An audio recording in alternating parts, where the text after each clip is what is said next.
Good evening to all.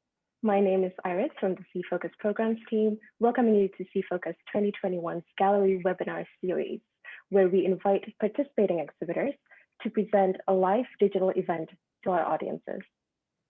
Thank you for joining us this evening for our first Gallery Webinar event.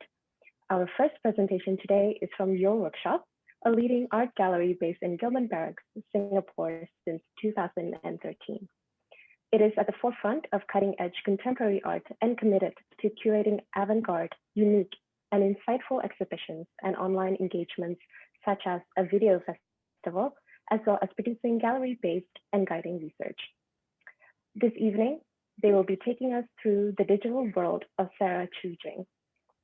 I will now hand the time over to Yeo Workshop for their live event. Thank you.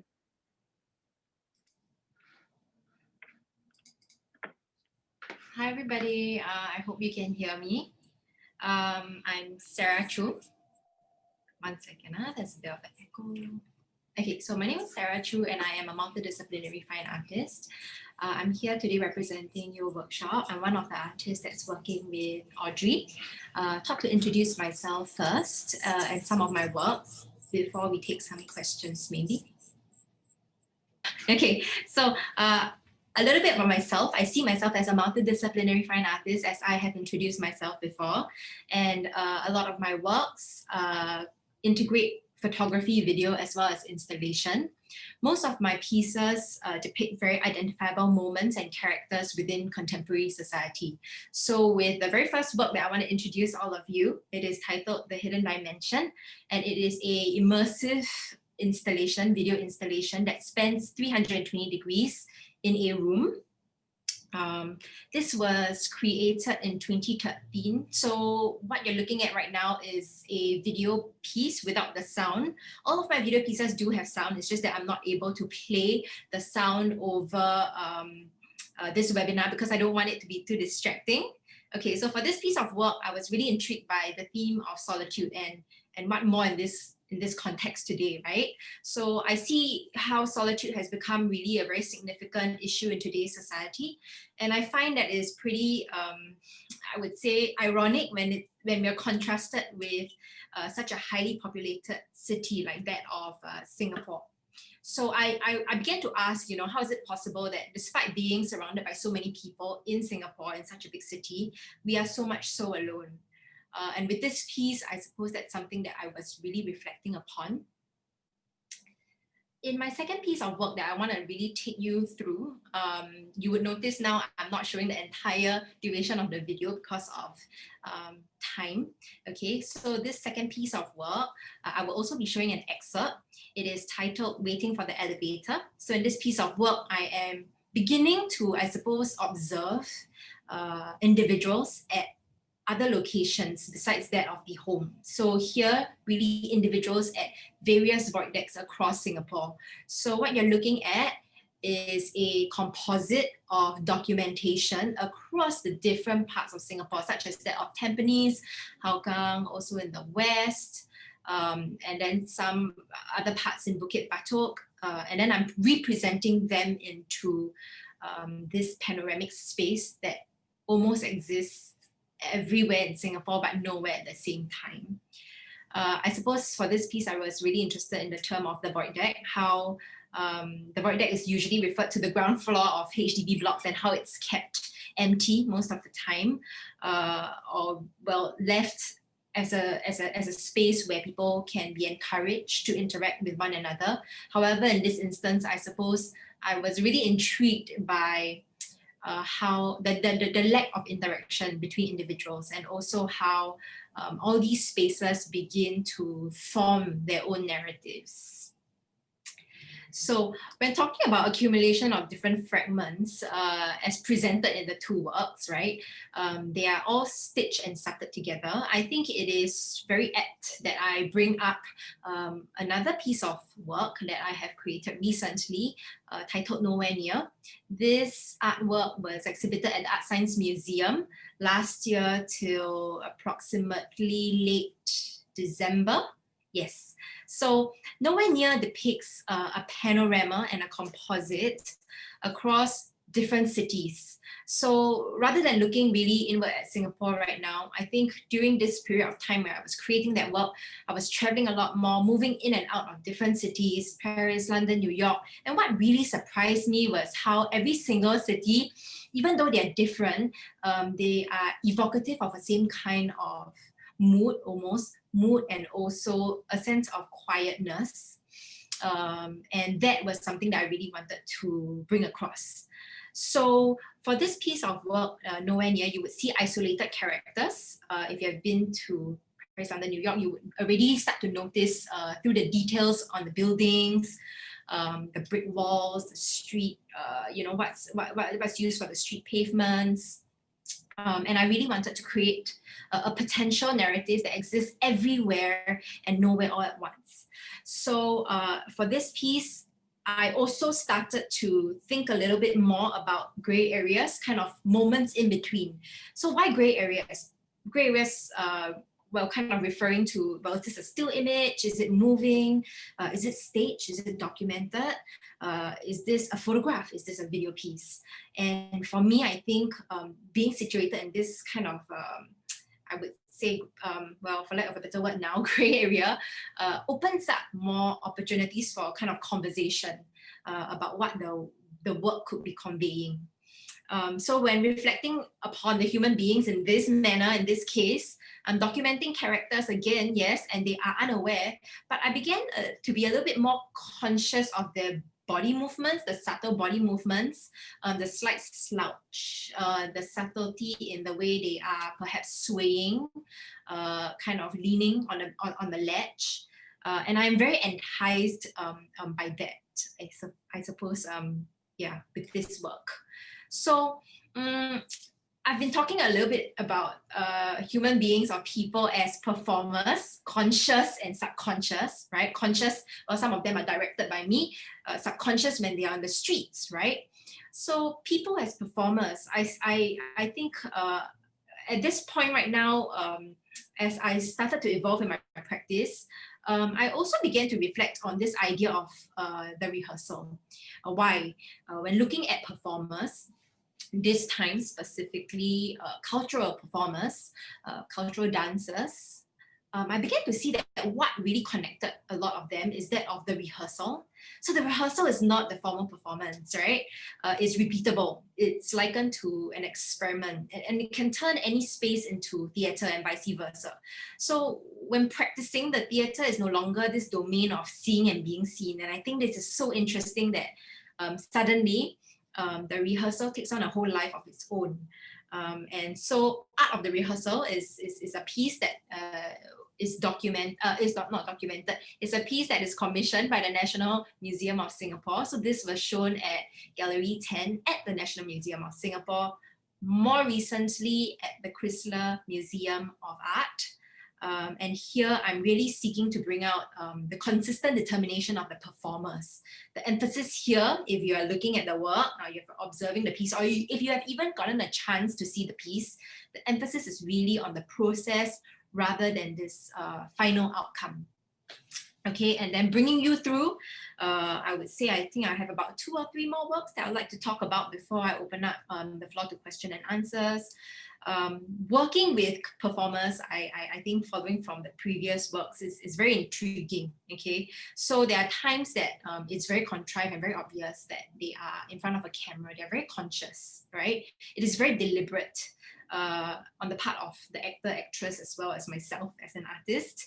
And Where You All Night, this piece of work, is a double channel video installation depicting the kind of tension that exists between 2 individuals in a confined space. In this case, it is a hotel room. So here you will see that they are only separated by the camera frame, but they are coexisting in that one space. I think for me, the potential narrative is suggested by the actions, you know, of the performers. And I really wanted to parallel this stage narrative. So I wanted to create a place that is kind of hyper-real, non-existent, once again. And yes, so this piece of work was shown at the Singapore Art Museum 2 years ago, and more recently at the Turku Art Museum. It is interesting to see how viewers respond to it differently as well. So I'm curious to hear if anybody has any questions or any feedback on the work later on. I'll be excited to hear more from all of you. So previously, the piece was set in a backdrop of the hotel, and I think the reason for that being the case is because I began to find comfort in such spaces and in hotel rooms. I know, a bit strange. For a period of 5 to 7 years, I found solace and a kind of comfort staying at the different hotels, and I started to get curious about individuals living in the hotels. So I began to write notes to these individuals, and I collected all these notes. And this accumulation and this collection of massive notes by different people finally culminated into this work. It is titled Accelerated Intimacy. It was created in 2018. So Accelerated Intimacy considers questions of sight, memory, staging in relation to time. This exhibition was housed at Yeo Workshop, and it is created really for that space. So that was my first time working with Yeo Workshop, which was a very enjoyable experience. I got to full control of the white gallery space and completely converted a white cube into a very immersive, very interactive experience.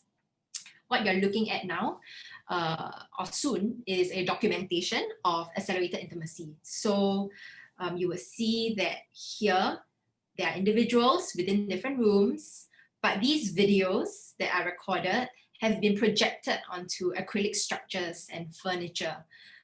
This is the very first time that I am beginning to kind of break out of presenting videos on the flat screen. I really wanted to experiment with the space and have viewers move around the space. Okay, so the films will begin with an obscured view of my characters, right? And then it will end with all of them turning their back, looking towards the viewers upon hearing a doorbell. So for this artwork, I think the dual presentation of images and object create a kind of complex staging of a lived experience. And this is again echoed by the layout, the floor plan of the hotel room that is stuck on the floor. Yes. So what happened then to the notes that I collected? This was then pieced together to create this installation. The installation is titled "And This Is Where It Starts." So this installation is basically comprises of lights as well as acrylic sheets, really large acrylic sheets that are engraved with the writings of the handwritings of the people that have written to me in different countries. Yeah. So this process, right, of writing to strangers began to really sit very well with me. I found it really intriguing to hear from viewers, well, not hear, but observe viewers or kind of think about the viewers or the people that are interacting with me through their writings and the handwritings. So I continually kept this way of working, and it's echoed in my works after. So this artwork that you're looking at, it is titled "Tonight the Air is Warm." Okay, so "Tonight the Air is Warm" is really an investigation of one's perception and behavior in relation to playground, right, as a social space. So again, you see with my earlier works, I'm looking at void decks as a social space, you know, houses, apartments, architecture, and then now kind of moving towards other locations such as that of the playground. So what does the playground mean? What is a playground for? Who usually visits a playground? And what's happening over here is that I'm documenting participants interacting within this setting. So my participants are invited to respond to a series of instructional procedures that are designed for each of them. Okay, so the essential nature of the activity is very imprecise. It occurs across space and time. They choose whether they want to interact, not interact, but each of them will receive a note from me as well as some objects, clothing, props to bring along with them to this specific playground. So they're asked to enter the playground at a specific time and exit at a specific time. So it is almost experimental in nature. I suppose some people might view it as, like a social experiment, but I think for me, I see this as a perpetually open project. This is a piece that takes place in interspaces between interpretation and negotiation, performance and chance. Yes, so if you are at S.E.A Focus today, you will be able to see my most recent work titled 156 Emerald Hill. This work was birthed during circuit break, and it is 156 Emerald Hill because I was jogging a lot past this building, and I started to notice quite a bit of activity happening within the windows of this building. What really struck me was the architecture, almost like an Art Deco. It's very reminiscent of Art Deco kind of period. And I really wanted to capture moments where individuals seem to be caught in the middle of contemplation or even action. So if you are there today, you'll be able to see this work, and it will be presented in a rather different way from my previous pieces, but I'm excited to be here to share my practice with all of you. And I think now is a good time for me to kind of take a pause. We have approximately, I think, 13 minutes for any questions, any comments, any feedback. You can feel free to ask anyone, put it in a chat group, etc. So thank you so much for your time. I truly appreciate it. Thank you. Thank you so much, Sarah, for your presentation. Everyone, we still have, I think, around 7 minutes left. If you have any questions for Sarah, please feel free to use the Q&A function at the bottom of your screen. Hello, Peter. I have a question from Peter Morgan. Thank you so much. He says he appreciates the work, but it wasn't clear how to see the current exhibit. Okay, so the current exhibit right now is at S.E.A Focus, Southeast Asia Focus. This is located at Tanjong Pagar District Park, and the work is on a curated platform. So upon entering S.E.A Focus, you will be able to see a selection of amazing works by different artists, and one of my pieces will be a part of this exhibition. Also, on top of S.E.A Focus, because it is Singapore Art Week, there's so many things to do. I do also have another video installation titled Zoom Click Walks, and that will be shown with and as part of Network Bodies. It's a group exhibition at Gilman Barracks. The opening night for a Zoom, the opening night for Network Bodies is tomorrow, Thursday at 7 p.m. However, for S.E.A Focus, you'll be able to get tickets to go to the platform to look at the pieces from Friday. Yes. I hope I answered your question. Do let me know if there are any additional questions or if I wasn't clear enough. Thank you. Okay, thank you, Sarah, for your wonderful insights to your work. That concludes the presentation from your workshop. Coming next at 7 p.m., we will have our second presentation for this evening by Edward Molang Gallery, whose live event will walk us through works by artists Apichakong Verasako, Hotsunyan, and Tromarama. Please stay tuned. Thank you.